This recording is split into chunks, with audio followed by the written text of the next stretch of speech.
தோழமைகளே எல்லாரும் எப்படி இருக்கீங்க?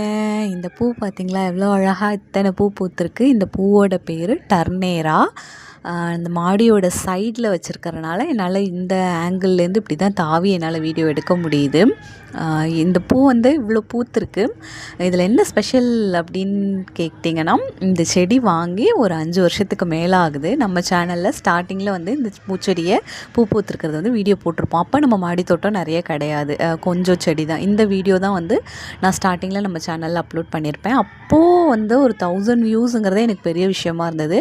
ஃபஸ்ட் டைம் நம்ம வீடியோ ஒன்று 1000க்கு மேலே வியூஸ் போணுச்சு, நல்லா எங்கேஜ் ஆணுச்சு அப்படின்னா அது இந்த பூவுக்காக போட்ட வீடியோ தான். நான் ஸ்டார்டிங்கில் நர்சரியில் வாங்கும்போது சும்மா ஏதோ ரேண்டமாக வாங்கிட்டேன். ஆனால் இப்போ ஃபீல் பண்ணுறேன், இதிலே கலர் ஆப்ஷன்ஸ்லாம் இருக்குது. இப்போ கிடைக்க மாட்டேங்குது எனக்கு. இது வந்துட்டு நம்ம இன்னும் 2 3 வாங்கியிருக்கலாமோ அப்படின்னு சொல்லி இப்போ ஃபீல் பண்ணுறேன். ஏன்னா இந்த செடி வாங்கும்போது நான் யோசிக்கல, இந்த அளவுக்கு இவ்வளோ வருஷத்துக்கு இவ்வளோ ப்ராமிசிங்காக பூ பூக்கும் அப்படின்னு சொல்லி நான் அப்போ எக்ஸ்பெக்டே பண்ணலை. இப்போ இத்தனை வருஷமாக இவ்வளோ நல்லா பூ பூத்துட்ருக்கும்போது அது சந்தோஷமாக இருக்குது. சரி, இந்த செடி மறுபடியும் கிடச்சா கண்டிப்பாக வாங்கணும். ஏன்னா எவ்வளோ சின்ன தொட்டியில் வச்சாலும் எப்படி வச்சாலுமே வந்து இது அழகாக பூ கொடுத்துக்கிட்டே இருக்குது. Happy gardening.